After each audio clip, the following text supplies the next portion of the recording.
లో ఇతనెంబడి ఇంకా కూడా హేమాకాంత్ రెడ్డి, శివకుమారు, భరత్, శైలజ అని చెప్పేసి వీళ్ళు కూడా ఇన్వాల్వ్ అయినట్టు తెలుస్తుంది. అది వెరిఫై చేస్తామండి. సార్ మంగ్లీ వాళ్ళ తమ్ముని పాత్ర ఏమైనా ఉందా? వాళ్ళది ఏ విధంగా వస్తుంది? ఇంతవరకు అయితే మాకు మధు స్టేట్మెంట్లో కానీ మాకు ఇంతవరకు ఇన్వెస్టిగేషన్లో కానీ సింగర్ మంగ్లీ కానీ వాళ్ళ బ్రదర్ ఉన్నట్టు మాకు తెలియదు.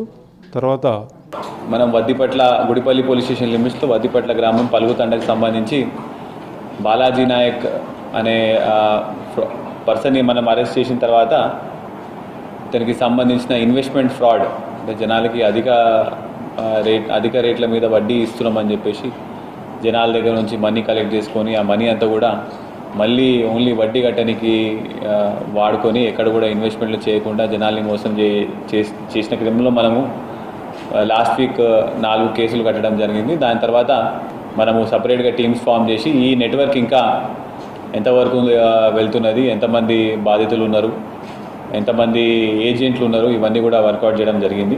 ఆ రోజు నుంచి ఇప్పటి వరకు సుమారు 300 మంది బాధితులు మనకి పోలీస్ స్టేషన్కి వచ్చి వాళ్ళ డాక్యుమెంట్స్ అన్నీ కూడా మనకి సబ్మిట్ చేయడం జరిగింది. అయితే అదే క్రమంలో అదే ఊరికి చెందిన మధు అనే పర్సన్ని, రామావత్ మధు అనే పర్సన్ని మనము ఇవాళ పట్టుకొని రిమాండ్ చేయడం జరిగింది. ఇతను కూడా బాలాజీ నాయక్ ఏ విధంగా బిజినెస్ చేసినాడో అతని దగ్గర నేర్చుకొని అతని దగ్గర ఫస్ట్ ఏజెంట్గా పనిచేసి తర్వాత నేనే సొంతంగా నడుపుతానని చెప్పేసి ఆయన దగ్గర నుంచి మళ్ళీ సపరేట్ అయిపోయి ఇతను కూడా బాలాజీ నాయక్ ఎంత మనీ చేసినాడో అంతవరకు ఇతను కూడా సేమ్ అంత అమౌంట్ జనాల నుంచి కలెక్ట్ చేయడం జరిగింది. అయితే ఇతనికి 3 బావలు, వీళ్ళు బినామీలుగా యాక్ట్ చేసుకుంటూ వీళ్ళ పేరు మీద ప్రాపర్టీస్ అవన్నీ కొనడం జరిగింది. ఇతను కొంతవరకు మనీ తీసుకొని రియల్ ఎస్టేట్లో ఇన్వెస్ట్ చేయడము, లేకపోతే హైదరాబాద్లో ఒక పబ్ అంటే ఒక బార్ అండ్ పబ్ మీద ఇన్వెస్ట్ చేసినాడు, 2 స్పా సెంటర్లు నడిపినాడు, అదేవిధంగా ఒక సిమెంట్ ఫ్యాక్టరీ కొన్నాడు అని చెప్పేసి ప్రిలిమినరీగా మనకి ఇన్వెస్టిగేషన్లో తెలుస్తున్నది.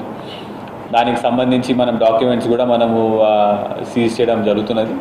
అదేవిధంగా కొన్ని రియల్ ఎస్టేట్ వెంచర్స్ కూడా చేసినాడు అని చెప్తున్నాడు. అది కూడా మనం డాక్యుమెంట్స్ అన్నీ కూడా వెరిఫై చేయడం జరుగుతుంది. దీనికి సంబంధించి ఈ అబ్బాయి కూడా 10th ఫెయిల్ అయిన తర్వాత ఏదో ఒక కంపెనీలో డిస్ట్రిబ్యూటర్గా పనిచేసి మళ్ళీ అక్కడ నుంచి ఈ బాలాజీ నాయక్ దగ్గర ఏజెంట్గా పనిచేసి సొంతంగా ఈ విధంగా జనాల నుంచి డబ్బులు తీసుకొని మోసం చేయడం జరిగింది. సిమిలర్ మోడల్స్ ఆపరాండిలో సుమారు 10 నుంచి 20% అంటే ఇతను 15 నుంచి 18 రూపీస్ ప్రామిస్ చేసినాడు చాలామంది. అయితే లాస్ట్ 6 months నుంచి ఎవరు ఇన్వెస్ట్మెంట్ చేయకపోయేసరికి ఆ ఇంట్రెస్ట్ కట్టలేక ఇప్పుడు చాలా వరకు అబ్స్కాండింగ్ ఉండేది, అతను మనం పట్టుకున్నాము. అదేవిధంగా ఇవాళ మిగతా బాలాజీ నాయక్ సంబంధించిన బినామీలు ప్లస్ వాళ్ళ ఏజెంట్స్ని కూడా మనము ఇవాళ రిమాండ్ చేయడం జరుగుతున్నది.